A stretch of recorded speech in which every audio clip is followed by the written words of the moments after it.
Welcome to new TV Telugu 2024 సార్వత్రిక ఎన్నికల ఫలితాలలో వైసీపీని ప్రజలు ఆదరించలేదు. అందరూ కూటమి వైపే మొగ్గు చూపారు. డాక్టర్ బిఆర్ అంబేద్కర్ కోనసీమ జిల్లాలో ఎక్కడా కూడా ఒక్క సీటు గెలవని వైసీపీకి ఎందుకు ఈ దుస్థితి? కోనసీమ అల్లర్లు కారణమా లేక ప్రజా వ్యతిరేక కార్యక్రమాల? మట్టి ఇసుక మద్యం మాఫియా కారణమా? గత 5 సంవత్సరాలుగా యువత, విద్యార్థులు, వ్యాపారస్తులు, మహిళలు, ప్రజలు ఇబ్బందులకు గురయ్యారా? ఈ ఎన్నికల్లో కూటమికే పట్టం కట్టారా? టీడీపీ, జనసేన, బీజేపీ కూటమికే ప్రజలు బ్రహ్మరథం పట్టారు. దీని గురించి కోనసీమ జిల్లా ప్రజలతో మా ప్రతినిధి విజయ్ పబ్లిక్ టాక్. సార్వత్రిక ఎన్నికల ఫలితాలలో వైసీపీకి ఎందుకు దుస్థితి? ప్రజలు ఆదరించలేదా? నిజంగానే వైసీపీ మీద వ్యతిరేకత ఉందా? కోనసీమ జిల్లా వ్యాప్తంగా ఒక్క సీటు కూడా గెలుచుకోలేని వైసీపీ పరిస్థితిపై జిల్లా వాసులు ఏమనుకుంటున్నారో గ్రౌండ్ రిపోర్ట్ లో చూద్దాం. ఆంధ్రప్రదేశ్ లో నేటి ఎన్నికల అంశాలను పరిశీలించినప్పుడు రాష్ట్రంలో ఉన్న ప్రజలందరూ ఒక్కసారిగా పిలిపించిన ఈ రకమైనటువంటి పిలుపుకి స్పందించేటువంటి వాతావరణం గతంలో ఎప్పుడూ లేదు. రాష్ట్ర ప్రభుత్వం, ముఖ్యమంత్రి గారి యొక్క విధి విధానాలు, స్థానికంగా ఉండేటువంటి వైఎస్ఆర్ కాంగ్రెస్ కార్యకర్తలు, ప్రజాప్రతినిధులు ప్రజల్ని ఇబ్బందులు గురి చేసి దోపిడీ చేసే విధానంతో ప్రజల్లో అనేక రకాల నమ్మకం కలిగి ప్రభుత్వాన్ని దించాలనే ప్రయత్నంలో దించడం జరిగింది. అదొకటి, ఈ రాష్ట్ర ప్రభుత్వం అధికారంలోకి వచ్చిన తర్వాత రోడ్ల వ్యవస్థ బాగలేదు, ట్రాన్స్పోర్ట్ వ్యవస్థ బాగలేదు. కేంద్రం ఇచ్చినటువంటి రోడ్ల నిర్మాణం తప్ప రాష్ట్రం ద్వారా ఎక్కడ కూడా ఒక వంతెన నిర్మాణం కానీ అభివృద్ధి కార్యక్రమాలు కానీ చేయలేదు. కొన్ని అతను అనుకున్నటువంటి సంక్షేమ కార్యక్రమాలు ఏదో అతని దృష్టిలో ఉన్నాయో నవరత్నాలు, ఆ నవరత్నాలకు సంబంధించినటువంటి కార్యక్రమం తప్ప ఇతర సామాజిక వర్గాల ప్రజలకు సంబంధించినటువంటి అభివృద్ధి విషయంలో జగన్మోహన్ రెడ్డి ఆలోచించలేదు. గతంలో ఏంటంటే ఆయనకి బైబిల్లో ఒక సూక్తి చెప్తూ ఉంటారు, ఎవరైతే తనను తాను హెచ్చించుకోబడతారో తగ్గించబడతారని.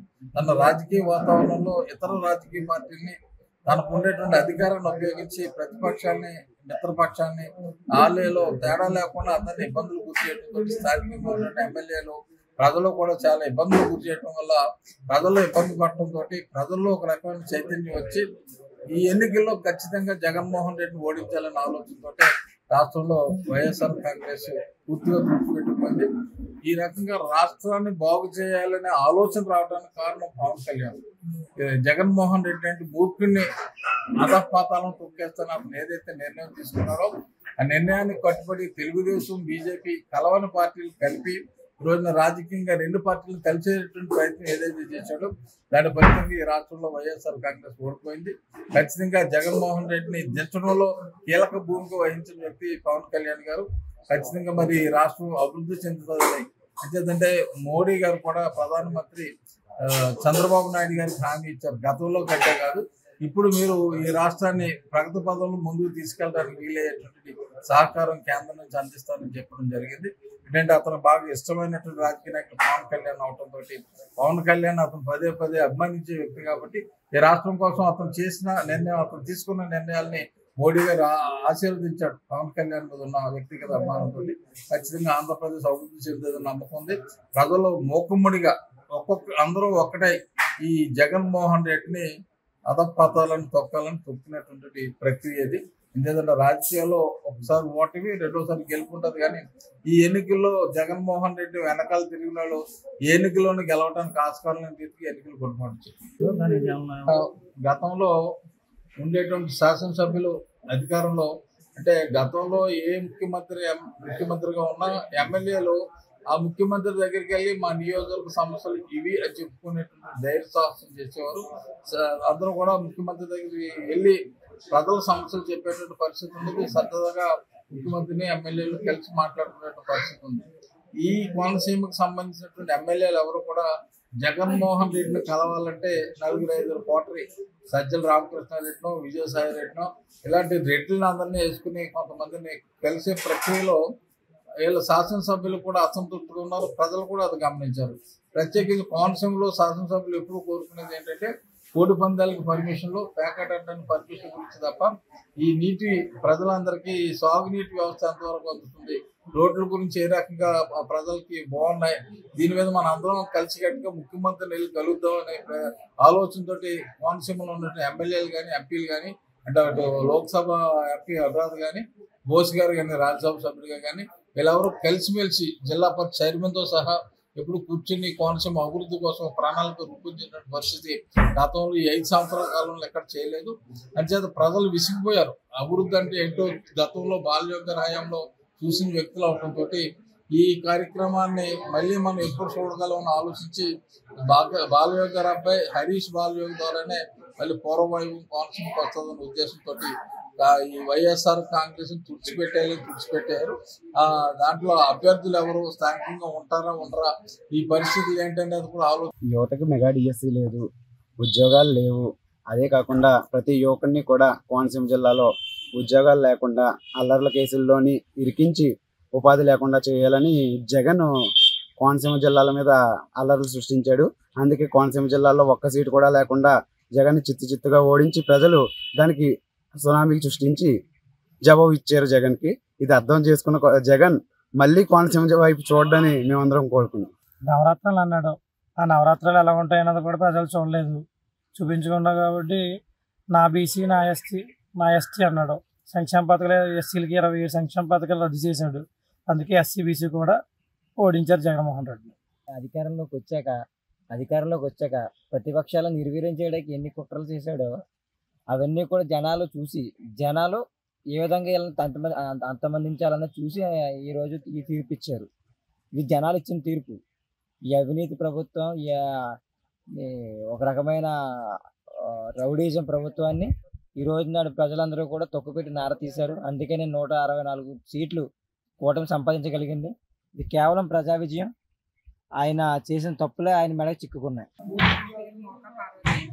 అంగన్వాడీ డాక్టర్ జిల్లా అధ్యక్షురాలని. ఆంధ్రప్రదేశ్లో తెలుగుదేశం ప్రభుత్వం ఇంత మెజార్టీతో నెగ్గడానికి గల కారణం ఆ ప్రభుత్వం యొక్క జగన్మోహన్ రెడ్డి గారు చేసిన వైఫల్యాలే.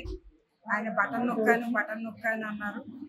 బటన్ నొక్కింది ప్రజలకు ఏమాత్రం ఉపయోగపడలేదు. అన్ని పథకాలు ప్రవేశపెట్టారన్నారు. మహిళలకైతే చంద్రబాబు నాయుడు గారు సూపర్ 6 పథకం ప్రవేశపెట్టి మహిళలందరి దృష్టిలో ఒక మంచి కార్యక్రమాన్ని తీసుకొచ్చారు.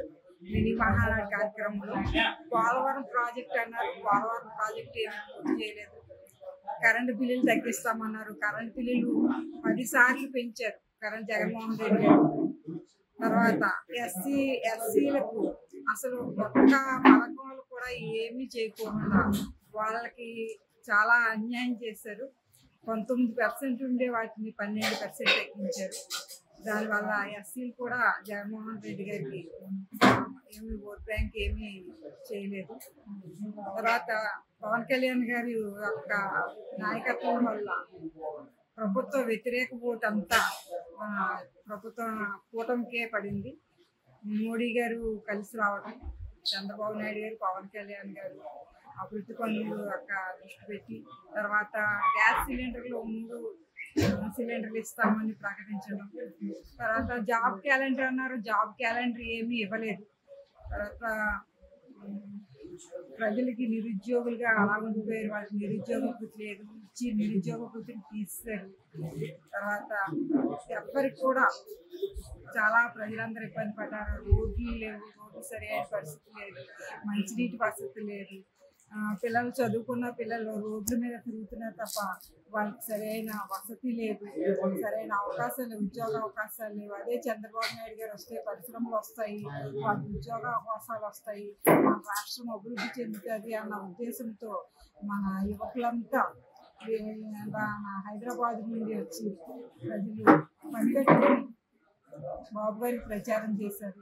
ఇతర దేశాల నుంచి కూడా వచ్చి ₹1,00,000 ఖర్చుతో కూడా వచ్చి వాళ్ళు సొంత ఖర్చులతో వచ్చి ఓటు వేసి వెళ్ళారు. 80% పెరిగిందంటే చాలా ఆశ్చర్యపడవలసిన విషయం.